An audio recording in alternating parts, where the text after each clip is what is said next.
Estamos apresentando Enigmas Rasgando o Verbo, com Cris de Pascoal e Kátia de Galho.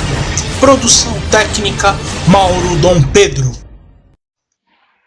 Olá pessoal, bem-vindos à Rádio Excel, a Rádio da Consciência Livre. Você está entrando num programa onde o normal é ser diferente. O normal é ser paranormal. Bom dia, boa tarde, boa noite, você que nos acompanham aqui no programa Rasgando o Verbo. É isso aí. E hoje nós dedicamos esse programa chamado Médium, Verdades e Mentiras a todos os médios que têm a mediunidade como uma missão de vida, como um trabalho ligado ao astral superior. Então é para essas pessoas, honrando essas pessoas, que eu e Kátia Gaia resolvemos fazer esse programa. Pessoal, hoje nós já começamos a enxergar alguma coisa de diferente na psicosfera das religiões. Uma espécie de colocação de pingos nos is, uma restauração da verdade e da sinceridade. O certo é que realmente engodos estão se tornando mais visíveis. Mentiras, mistificações, jogadas para o fundo das conveniências, estão se superficializando. Ilusões estão desmoronando. As pessoas dirão que é o propagado mundo de regeneração, que a Terra está fadada e que chegou, quem sabe, né, pessoal? Quem sabe? Mas que as religiões e o comportamento de seus sacerdotes estão em xeque. Isso estão mesmo. E hoje, em determinadas religiões, parece até uma forma de vale tudo, onde nada é respeitado e talvez uma evidência de que algo precisa ser colocado em seu devido lugar, em questão de fé, sem o absurdo de, acima de tudo, inclusive do bem e do mal. Aos médiuns, alertamos o cuidado com a verdade dos seus fenômenos. Hoje, eles precisam ser comprovados de forma científica também, não apenas o blá blá blá furado.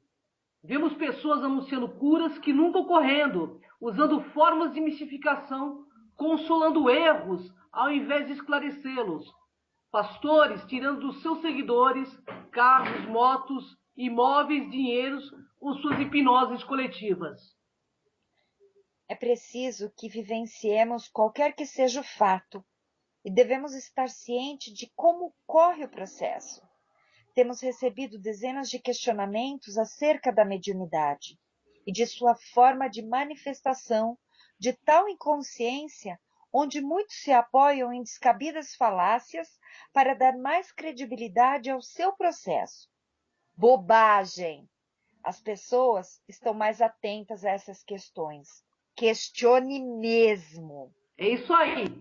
Ouvintes, na mediunidade são muitos os comentários a respeito de médios que contatam com artistas, médios e outros iluminados que pintam, que psicografam, que prometem cura, pois o ganho secundário deste contato é imenso, ou deste pseudo-contato. Há um aumento de prestígio, do cifrão, do status quo, que nesse caso não são poucos. E são poucas pessoas que trazem evidências reais, onde possamos verificar a veracidade desses eventos. E pior, quando pesquisados por especialistas da área, a maioria dos especialistas diz que não passam de um copiador de quadros, demistificadores da fé, e que buscam ganhar e obter ganhos secundários em cima da falta de senso crítico daqueles que estão carentes e doentes. Divulgam mentiras para impactar, para criar um aspecto do fantástico, do espetacular. Bem, showzinhos à parte, né? É um monte de bobagens e de engodos. E esses indivíduos que assim procedem estão se amarrando cosmicamente, espiritualmente, não só para essa vida, para as outras também, hein?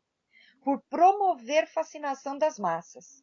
E é claro que um dia eles terão, né, que desfazer todo este atraso, voltar. Por quê? Porque vocês acham que vocês vão causar isso e não vão pagar o preço? Bem, De fato, aqui no Rasgando o Verbo, a gente chega até mesmo a desafiar esses mercadores da fé que, em seus processos mediúnicos, provem o que dizem. Mas até agora, nada, nem ninguém se habilitou a nos trazer uma prova contundente de um fenômeno. Somente pessoas sérias comprometidas com a verdade se abrem à ciência e a maioria teme a pesquisa. Por que será? Então, ouvintes, precisamos urgentemente da estabilização da verdade, pois as pessoas estão mais atentas. As pessoas não se sentem mais tementes a Deus, aos espíritos, porque mais do que nunca estão com a sua fé apoiada em suas observações e análises críticas. Não estão mais engolindo gato por lebre.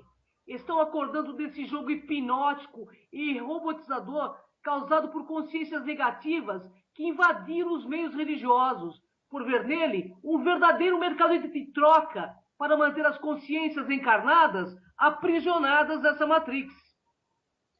Pois é, cabe então a cada um a reflexão de como melhor viver a sua verdade, para que esses ditos representantes de entidades cósmicas, que chamamos pastores, médios, para que não se enganem com esses papos furados e com suas promessas falidas e com tantas mentiras que eles tentam, né, ludibriar. A mediunidade, conforme os espíritas sabem, não é uma coisa inventada pelo espiritismo, muito menos propriedade espírita. Ela é uma faculdade humana, presente com menor ou maior grau de intensidade em cada ser humano. Na verdade, em todo ser humano. É verdade. E é por isso, ouvintes, que afirmamos que todos somos paranormais. Mas ninguém estuda mais isso do que as religiões e o espiritismo, mas agora a ciência também está estudando. Temos um livro que trata do assunto, que é o livro dos médios, além de outros que fazem parte dessa imensa biblioteca disponível, umas psicografadas, outras pesquisadas por pessoas que estudam o fenômeno. Então, vamos entender os problemas do exercício da mediunidade. Hoje a prática mediúnica ela enfrenta problemas demais. As pessoas não se beneficiam dos ensinamentos, dos alertas e as instruções que lhes poderiam ser passados através da mediunidade. Inclusive, muitos desencarnados não conseguem vir ao centro espíritas obter esclarecimentos sobre a sua condição. Tudo isto, sabe por quê? Pelos problemas que os próprios médiums causam, porque eles precisam incorporar o médium mesmo, né? Ele não incorpora mais o espírito, ele quer se incorporar. Então, vejam só quanta dificuldade, ouvintes. A primeira delas remonta a uma das recomendações contidas nas próprias obras de Kardec, que diz: é preferível recusarmos 9 verdades, aceitarmos uma mentira. Este é o ensinamento verdadeiro, doutrinariamente falando, e não constitui naquilo que chamamos de coisa da cabeça de dirigentes que querem fazer espiritismo ou espiritez à sua moda, fazendo um verdadeiro mix ou self-service de serviços espirituais. Acontece que este ensinamento ele é um alerta que foi colocado na obra de Kardec como orientação.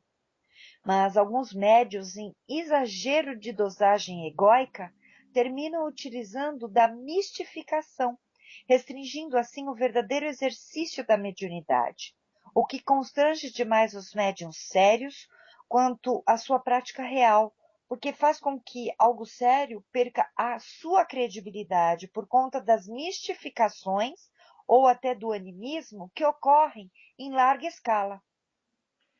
Há outro problema. Ensinam a gente, pessoal, que o médio passará por várias fases. A primeira seria a da curiosidade, onde o fenômeno seria a principal atração, como acoplamento órico, psicografia.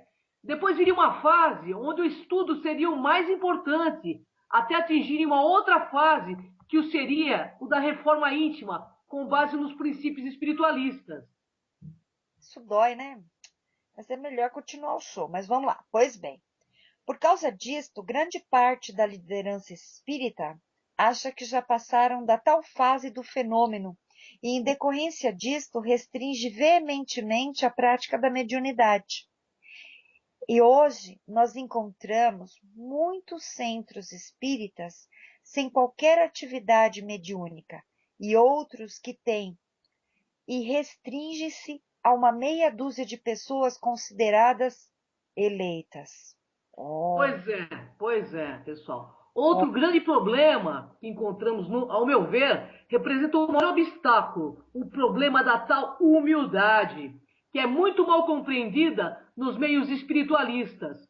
Temos vários exemplos disso, né, Kátia? Vários, Cris.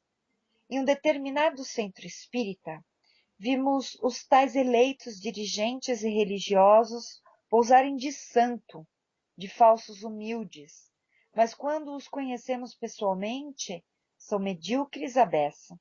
Eles fazem um papel de general em suas ditas casas, usando sempre argumentos ridículos de poder para manterem seus seguidores. É isso aí. E claro que isso não é uma regra geral. Tem gente séria honrando seu compromisso com a espiritualidade, sim. Mas, de fato, vimos vários médios como este comportamento bem mediano e imaturo, falando muito bem de Deus, de bondade, mas vivendo como o diabo gosta. E tem também o aspecto dos espíritos verdadeiramente evoluídos não terem a necessidade de se identificarem. Já ouviu isto? Todo espírita que estuda sabe. Todavia, em nome da segurança doutrinária, perguntemos: isto é uma ordem? É uma lei imutável? É uma determinação divina? Pois é, mas o contrário também, pessoal, é verdadeiro. Vimos o contrário, vimos o nome de Jesus Cristo, Arcanjo Miguel, Astar Sharon e outros sendo usados como argumento de poder por dirigentes espiritualistas com mensagens tão egóicas que ridicularizariam até as lesmas, caso elas fossem pensantes. Eu fico pensando por que isto, né? Porque realmente os espíritos que estão preocupados em ver a humanidade crescer e evoluir, eles não estão preocupados com rótulos e títulos, né, Cris? Claro que não, né? E o plano astral superior não está aqui para fazer circo, né? Não, de forma alguma. A questão é, se for um espírito desses que foi ilustre na Terra, o médium ou a direção da casa vai ficar vaidoso, só porque o centro foi visitado por ele. Se é que uma celebridade deste porte viria até nós, né? A questão é, será que é ele mesmo? Creio que está na hora de repensarmos esta questão. Pois é, ouvintes. Todos nós sabemos. De fato, existem espiriteiros que andam dizendo que recebem espíritos de celebridades da Terra, doutores famosos, só de gente de alta estirpe cósmica. Só por causa desses exageros, generaliza-se tudo e ninguém pode ao menos afirmar pela evidência, pela pesquisa, pela coerência, se está registrando a presença de um desses seres na casa. Ainda mais receber uma mensagem de um deles. É ou não é um exagero? E isso temos de engolir. Pior, os que ainda estão sonolentos na roda evolutiva e literalmente roda nesta existência, porque caem nesta arapuca, dedicando anos a fio, fornecendo energia a um assediador de alto nível que trabalha em prol do governo oculto. Pois é, pessoal, é tanta incoerência que, sinceramente, esperamos neste programa ajudar os médios, as pessoas que buscam o caminho dentro das religiões, não cair nesse engodo, nesse auto-engano, porque tudo tem um preço. E dentro desse jogo vil, quem mexe com o ego das pessoas para trabalharem para eles, com certeza estarão com eles além da morte física. É fato. E tem outro detalhe que causa um problemão para a mediunidade. Hoje, no movimento espiritualista, tem espíritas considerados de primeira linha que se acham autoridade e recebem alienígenas, até seres cósmicos, mestres ascensionados, mestres diferenciados, e afirmam ainda em palestras públicas que curam doenças de vários tipos, viu? Autoimune, doenças graves, claro, porque gripezinha ninguém cura, né? Tem que curar coisa difícil.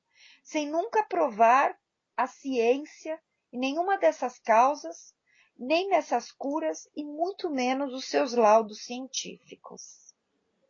E esses são apoiados, inclusive, por personalidades da teologia. E sabe por quê, pessoal? Porque ilusão vem de revista, vem de brinco, vem de bijuteria, vem de entrada para congressos.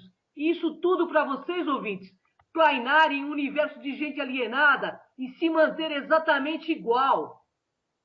Mas, meu Deus, será que vocês não conseguem ver o eco disso dentro de vocês? Será que não está na hora de despertar conscientemente? É tão difícil ver bom senso nessas coisas, ou nenhum senso. Sabe, vá lá dentro de você, faça esse questionamento, não é possível, né? Virou uma febre de ETs das profundezas do universo vir atender, né? Eles atendem, mandam raiozinho, sei lá eu como eles chegam, né?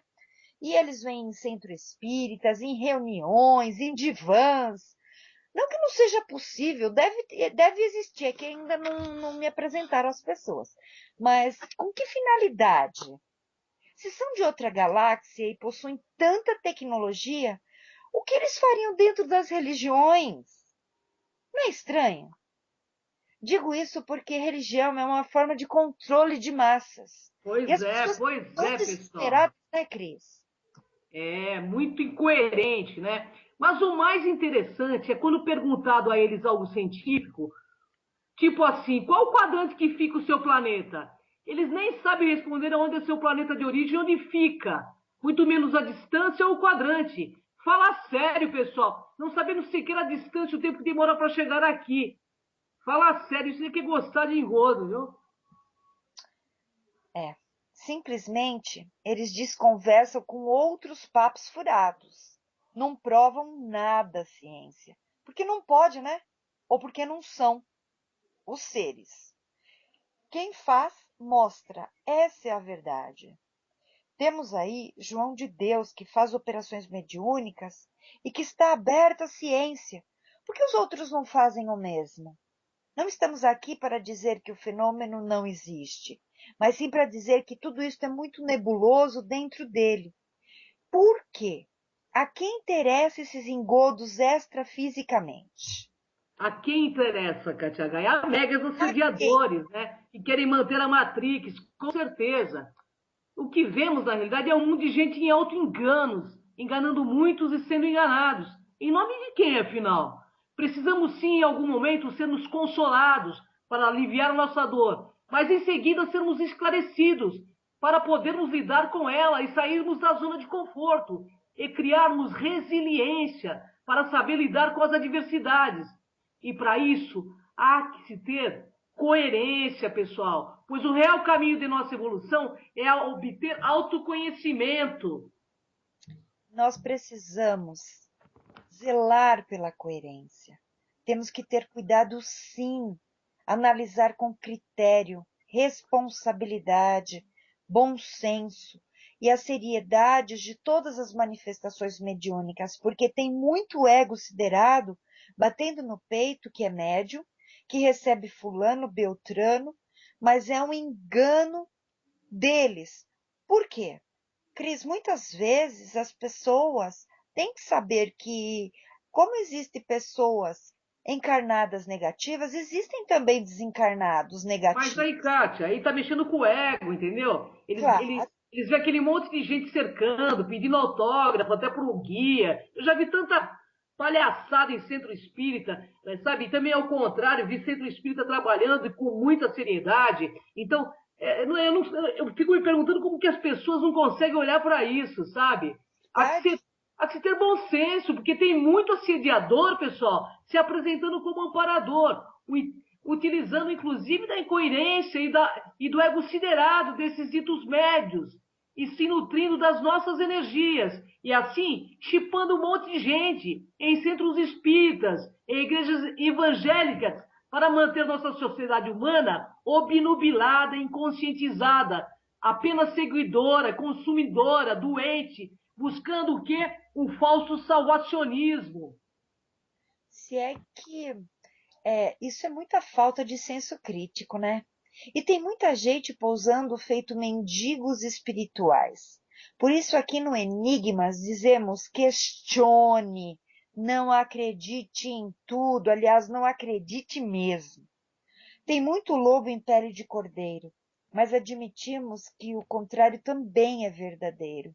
Existe gente boa, afinada, que fazem seus trabalhos belíssimos, esclarecendo muitas pessoas com senso crítico, elevando, buscando vivenciar o que fala e vive com simplicidade. É isso aí, sabe? E olha, às vezes a pessoa não é nem tão culta assim, não, sabe?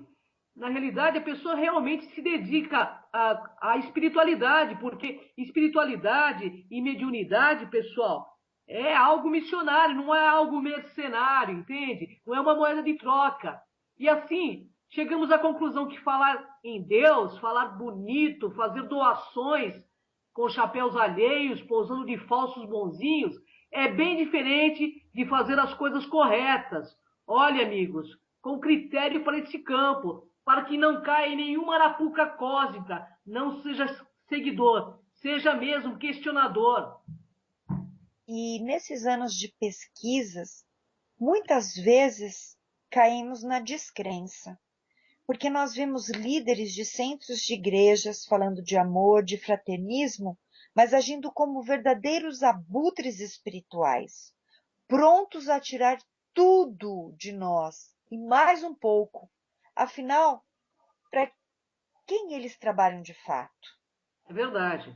Eu vou evidenciar aqui, Kátia Gaia, que Kardec nunca quis que seu trabalho se convertesse em uma religião, pois é a ciência da alma que muitos trabalham com lucidez e coerência. E essas pessoas iluminadas seguem iluminando sim, mas tem um bando de gente que engana sim e que mente sim, e faz da decodificação e dos livros sagrados uma barbárie de engodos e mentiras. E tudo isso por ego, pelo aplauso de um exército de gente inconscientizada e por ganhos secundários. E isso inclui poder e dinheiro. É fato que existe o fenômeno de acoplamento áurico, mas o médium, quando acoplado, ele recebe informação que passa pelo seu crivo pessoal, o que significa que ele fala o que quer falar e muitas vezes fala o que não ouviu e nem sentiu. Uma pesquisa do IIPC apontou que apenas 35% do que falam quando acoplados é real. O resto é da cabeça do médium. Então, fiquem ligados e médiuns vão estudar. É isso aí. Pessoal, agora vamos entender um pouco dessa glândula pineal, que é a união do corpo e da alma, que é uma antena parabólica que nos reconecta com outras dimensões. Frequentemente, a glândula pineal, ela surge como centro do nosso relacionamento com outras dimensões e tem sido assim nas mais variadas correntes religiosas e místicas há milhares de anos. O especialista no assunto, Dr. Sérgio Felipe de Oliveira, vem abordando esse assunto em muitas palestras, mostrando os avanços da ciência no sentido de desvendar esse mistério. O mistério realmente não é recente. Há mais de 2000 anos, a glândula pineal ou epífise é tida como sede da alma para os praticantes de yoga. A pineal é o Aina Chakra, ou o terceiro olho, que leva ao autoconhecimento. O filósofo e matemático francês René Descartes, em carta a Mersenne de 1640, afirma que a alma existiria no cérebro, que seria uma glândula onde a alma se fixaria mais intensamente. Atualmente, as pesquisas científicas parecem ter se voltado definitivamente para o estudo mais atento desta glândula. Estaria a humanidade próxima da comprovação científica da integração entre o corpo e a alma? Haveria um órgão responsável pela interação entre o homem e o mundo espiritual? Seria a mediunidade de fato um atributo biológico e não um conceito religioso, como postulou Allan Kardec? Para responder a estas e outras perguntas, o psiquiatra e mestre em ciências pela Universidade de São Paulo, Dr. Sérgio Felipe de Oliveira, diretor clínico do Instituto Pineal-Mind e diretor-presidente da AMESP, Associação Médico Espírita de São Paulo, ele é um dos maiores pesquisadores na área de psicobiofísica da USP. Então, olha o nome dele aqui, Dr. Sérgio Felipe de Oliveira. E ele vem ganhando destaque nos meios de comunicação com as suas pesquisas acerca do papel da glândula pineal em fenômenos ligados à mediunidade. Pois é, no trabalho dele à frente da MESP, do Instituto Pineal-Mind, diz que a MESP é uma associação de utilidade pública que reúne médicos dedicados ao estudo da relação entre medicina e espiritualidade. A Pineal-Mind é a ciência, é uma clínica, um instituto de saúde mental, onde fazem as pesquisas e atende psicoses, síndromes dos cérebros vasculares, ansiedade, depressões, psicoses infantis, usos de droga e álcool. Eles têm um setor de psicologia, psicologia aplicada ao câncer, estudam também os aspectos psicossomáticos ligados à cardiologia. Agora, particularmente nas pesquisas comportamentais, estudam o estado de transe e a mediunidade, mas não a pesquisa só da glândula pineal. Ela é o que ele pesquisa do cérebro, mas ele tem interesse em muito mais pesquisa nessa área espiritualista e entender a relação entre o corpo e o espírito também. Você sabe o que é psicobiofísica? É a ciência que integra a psicologia, a física e a biologia. Na biologia, estudamos o lobo frontal, responsável pela crítica da razão. Mas o cérebro funciona eletricamente. Aí entra a física, que serve do substrato para o pensamento crítico, que é o psicológico. O seu interesse no aprofundamento do estado da pineal diz que por volta de 1979 e 1980, quando estava estudando a obra de André Luiz, psicografada por Chico Xavier, no livro Missionários da Luz, a pineal é claramente citada. E nesta mesma época, o Dr. Sérgio ele já pleiteava o curso de medicina. E no colégio, estudando filosofia, ficou impressionado com a obra de Descartes, que dizia que a alma se ligava ao corpo pela pineal. Quando entrou na faculdade, correu atrás dessas questões do espiritual, da alma e como isso se integra ao corpo. Então vamos falar um pouco e ver o que é a glândula pineal, onde ela está localizada e qual a função do organismo. Pessoal, a pineal está localizada no meio do cérebro, na altura dos olhos. Ela é um órgão cronobiológico, um relógio interno. Como ela faz isso? Captando radiações do Sol e da Lua. A pineal obedece aos chamados Zeibergers, os elementos externos que reagem às noções de tempo. Por exemplo, o Sol é um Zeiberger que influencia a pineal, regindo o ciclo de sono e de vigília. Quando essa glândula secreta o hormônio melatonina. Isso dá ao organismo a referência de horário. Existe também o Zeiberger interno, que são os genes, trazendo o perfil de ritmo regular de cada pessoa. Agora, o tempo é uma região do espaço. A dimensão espaço-tempo é a quarta dimensão. Então, a glândula pineal, que dá noção do tempo, está em contato com a quarta dimensão. Faz sentido perguntarmos, será que a partir da quarta dimensão já existe vida espiritual? Nós vivemos em 3 dimensões e nos relacionamos com a quarta através do tempo. A pineal é a única estrutura do corpo que transpõe esta dimensão, que é capaz de captar informações que estão além dessa dimensão nossa. A afirmação de Descartes, do ponto em que a alma se liga ao corpo. Tem uma lógica até na questão física, que é essa glândula que lida com outra dimensão. E isso, cientificamente, parece que é um fato. Outros animais possuem a epífise? Ela está relacionada à consciência? Todos os animais têm esta glândula. Ela os orienta nos processos migratórios, por exemplo, pois ela sintoniza o campo magnético. E nos animais, a glândula pineal tem fotorreceptores, que são iguais aos presentes na retina dos olhos, porque a origem biológica da pineal é a mesma dos olhos. É um terceiro olho, literalmente. Essa glândula, ela seria resquício de algum órgão que está se atrofiando, ou estaria ligada a uma capacidade psíquica a ser desenvolvida. O pesquisador, né, na realidade, acredita que a pineal evoluiu de um órgão fotoreceptor para um órgão neuroendócrino. A pineal não explica integralmente os fenômenos mediúnicos, como simplesmente os olhos não explicam a visão. Podemos ter olhos perfeitos, mas não ter a área cerebral que interprete aquela imagem. É como um computador. Você pode ter todos os programas em ordem, mas se a tela não funciona, você também não vê nada. A pineal, no que diz respeito à mediunidade, capta o campo eletromagnético impregnado de informações como se fosse um telefone celular. Mas tudo isso tem que ser interpretado em áreas cerebrais, como, por exemplo, o córtex frontal. Um papagaio tem a pineal, mas não vai receber um espírito, porque ele não tem uma área do cérebro que lhe permita fazer um julgamento ou consiga decodificar essas informações. A mediunidade está ligada a uma questão de senso-percepção. Vocês entenderam, pessoal? Ou seja, qualquer mensagem que o médium recebe, ele tem que ter um senso de percepção para decodificar a mensagem.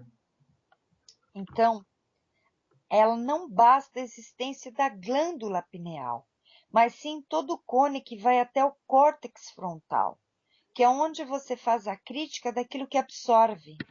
A mediunidade é uma função de senso, captar e percepção. Ela faz a crítica do que está acontecendo. Então, a mediunidade é uma função humana. A pineal converte ondas eletromagnéticas em estímulos neuroquímicos? Isto é comprovado cientificamente? Sim, é comprovado. E quem provou isto foram os cientistas Vourati e Sem, que têm artigos publicados na revista científica Nature, de 1988.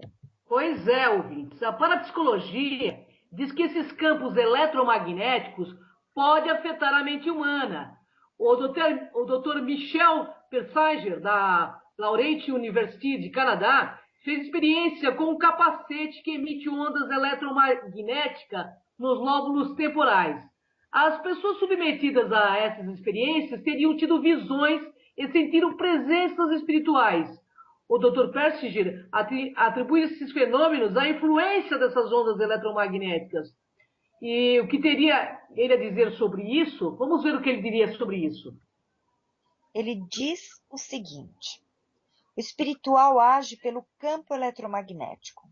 Então, dizer que este campo interfere no cérebro não contraria a hipótese de uma influência espiritual, porque se há uma interferência espiritual, esta se dá justamente pelo campo eletromagnético. Quando se fala do espiritual em Deus, a interferência acontece na natureza pelas leis da própria natureza. E se o campo magnético interfere no cérebro, a espiritualidade interfere no cérebro, pelo campo magnético. Uma coisa não anula a outra, pelo contrário, complementam-se. Pois é, ouvintes, a mediunidade, então, seria atributo biológico e não um conceito religioso. Existe uma controvérsia no meio científico a esse respeito. A mediunidade é um atributo biológico, acredita o pesquisador, e que acontece pelo funcionamento da pineal, que capta o campo eletromagnético, através do qual a espiritualidade interfere, não só no espiritismo, mas em qualquer expressão de religiosidade. Ativa-se a mediunidade, é uma ligação com o mundo espiritual. Um hindu, um católico, um judeu, um protestante que estiver fazendo uma prece está ativando a sua capacidade de sintonizar com o plano espiritual. Isso é o que se chama de mediunidade, que é intermediar. Então, isso é uma bandeira religiosa, mas uma função natural. Não é uma bandeira religiosa, mas uma função natural existente em todas as religiões. Isso deve acontecer através do campo magnético, sem dúvida. Sem dúvida.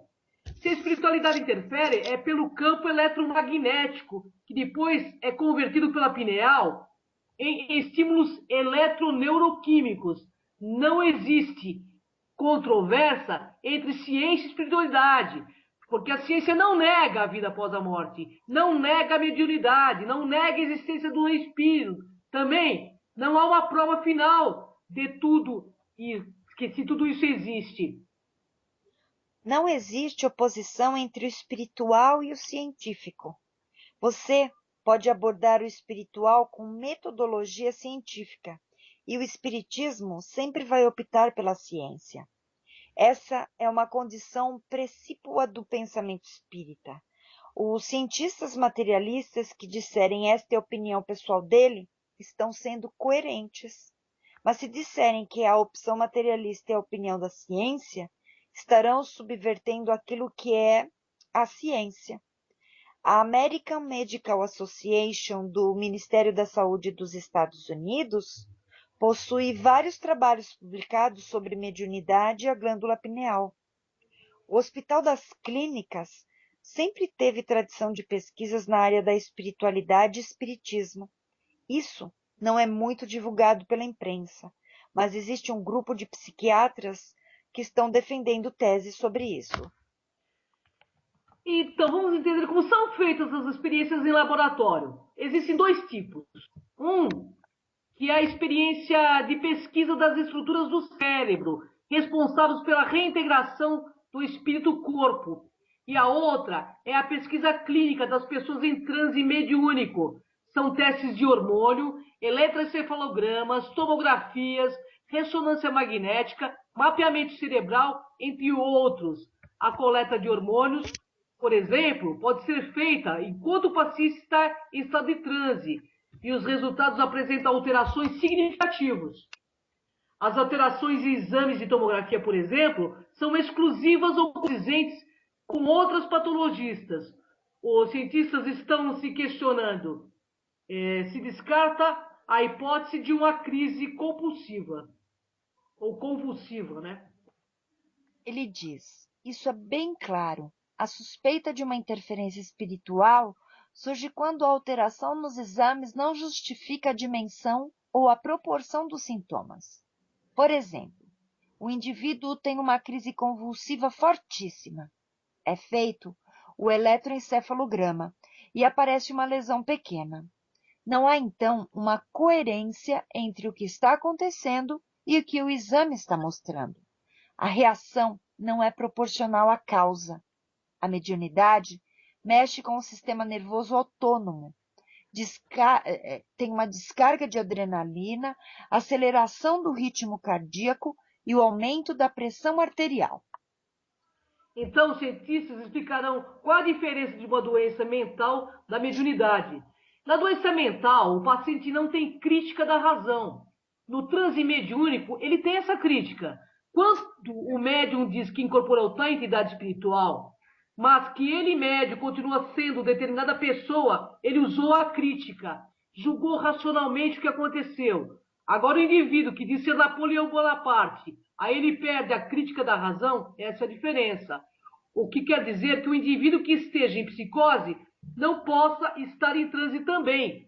A mediunidade se instala no indivíduo são e pode dar uma dimensão muito maior a uma doença. A mediunidade sempre vai dar um efeito superlativo. Se a pessoa alimenta bons sentimentos, ela cresce.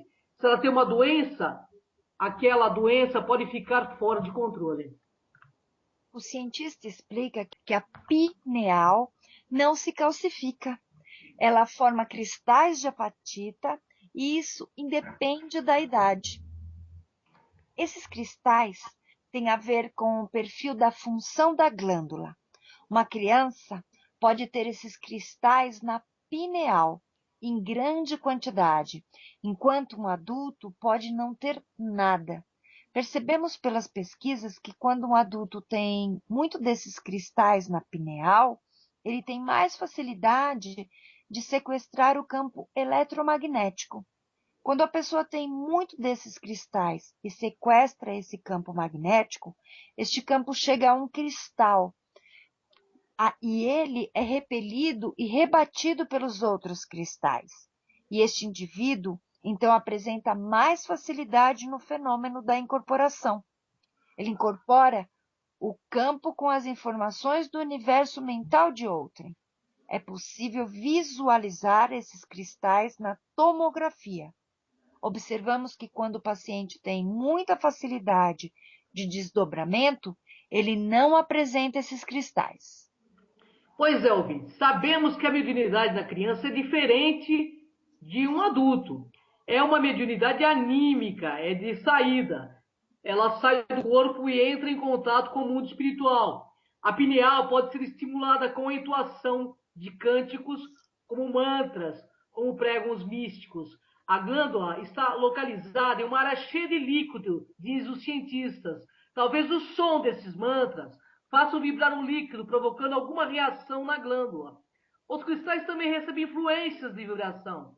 Deve vibrar um líquor da glândula, alterando o metabolismo. Isso seria lógica mesmo, né? Bem, os cientistas russos dizem que nosso DNA é um biocomputador.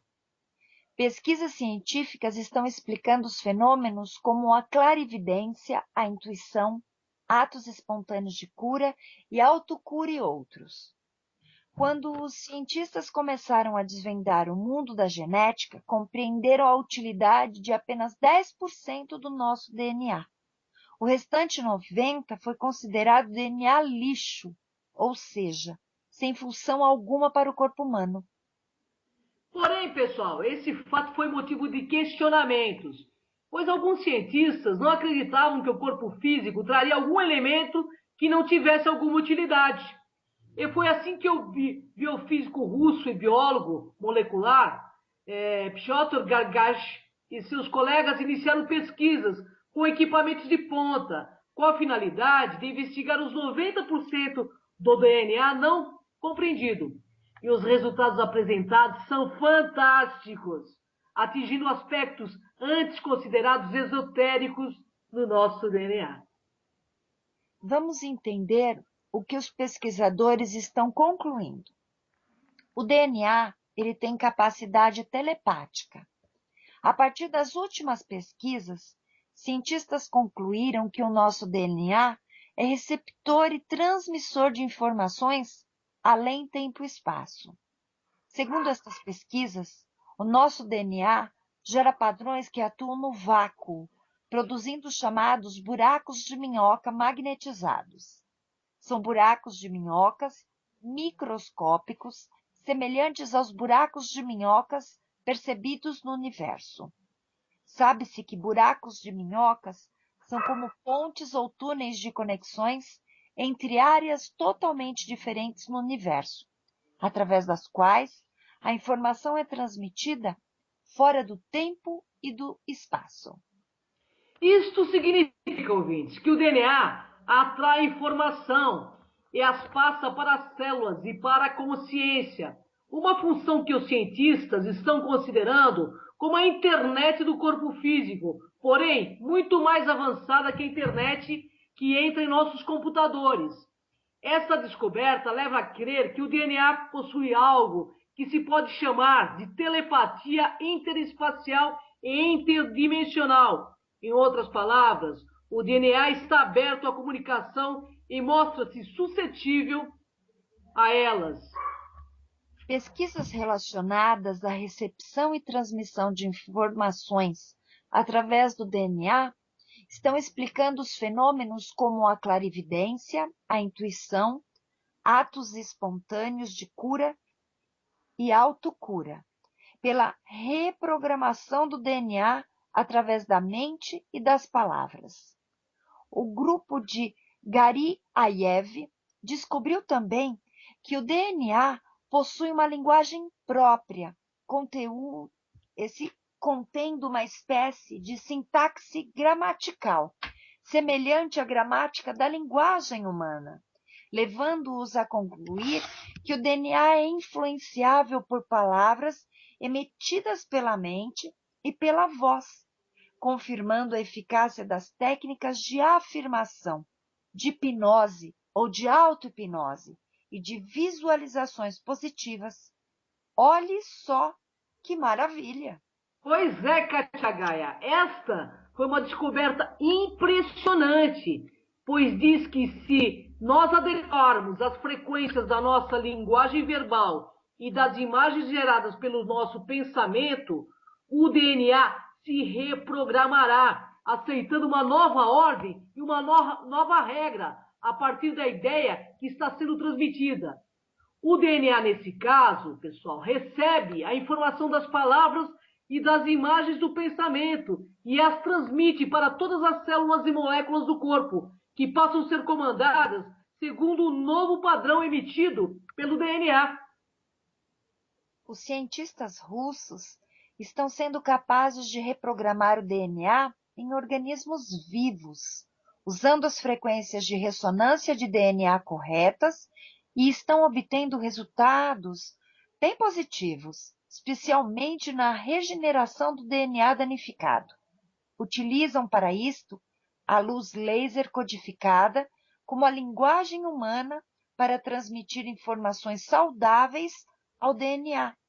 E essa técnica já está sendo aplicada em alguns hospitais universitários europeus e com sucesso em vários tipos de câncer de pele. O câncer é curado sem as cicatrizes remanescentes. Olha que legal, né, pessoal? O poder que nós temos em nossas mãos e a ciência está descortinando. Mas o interessante é que o DNA responde às interferências da luz de laser. Continuando nessa linha de pesquisa, o nosso pesquisador russo, Dr. Vladimir Poponin, colocou o DNA em um tubo e enviou feixes de luz a laser através dele. Quando o DNA foi removido do tubo, a luz a laser continuou a expirar do DNA, formando como que pequenos chakras e um novo campo magnético ao redor do mesmo, maior e mais iluminado que interior. Que interessante, hein, Kátia? Muito. E o DNA, ele mostrou-se agir como um cristal quando faz a refração da luz, concluindo que o DNA irradia a luz que recebe. Essa descoberta levou os cientistas a uma maior compreensão sobre os campos eletromagnéticos ao redor das pessoas, assim como também compreenderam que as irradiações emitidas por curadores e sensitivos acontecem segundo este mesmo padrão: receber e irradiar, aumentando e preenchendo com luz o campo eletromagnético ao redor. Então, se isso é fato, o lance é assumirmos o comando do nosso ser, pois a cura está em nossas mãos. É isso aí, por isso que eu costumo dizer no Enigmas que nós temos o poder de nos autocurar através da nossa mente, da nossa boa ação, dos nossos bons pensamentos, da nossa coerência. E a ciência já está comprovando isso. Então você, nós temos esse poder. As pesquisas estão ainda em fases iniciais, pessoal. E os cientistas acreditam que ainda vão descobrir muitas outras coisas mais interessantes ainda. Por enquanto, as conclusões nos estimulam a continuarmos com as técnicas de afirmações positivas, cuidando dos nossos pensamentos e das imagens por elas geradas, a fim de que as transmissões sejam correspondentes à saúde, ao bem-estar e harmonia, enviadas não apenas ao nosso DNA, como também para todo o corpo.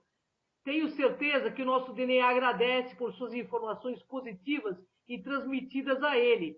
Então, pessoal, que tal melhorar a sua transmissão verbal e mental? Comunique-se positivamente com o seu corpo e reprograme seu DNA. O fato é que a mediunidade é um atributo evolutivo, mas devemos usar cosmoética, com coerência, com responsabilidade e sem o egocentrismo. E é isto que no Rasgando Verbo chamamos a atenção de vocês, ouvintes, para que todos possam ter lucidez, para ter uma companhia extrafísica de amparadores de fato, esses que desejam nos esclarecer e não nos manter nesta matrix pela fascinação das massas.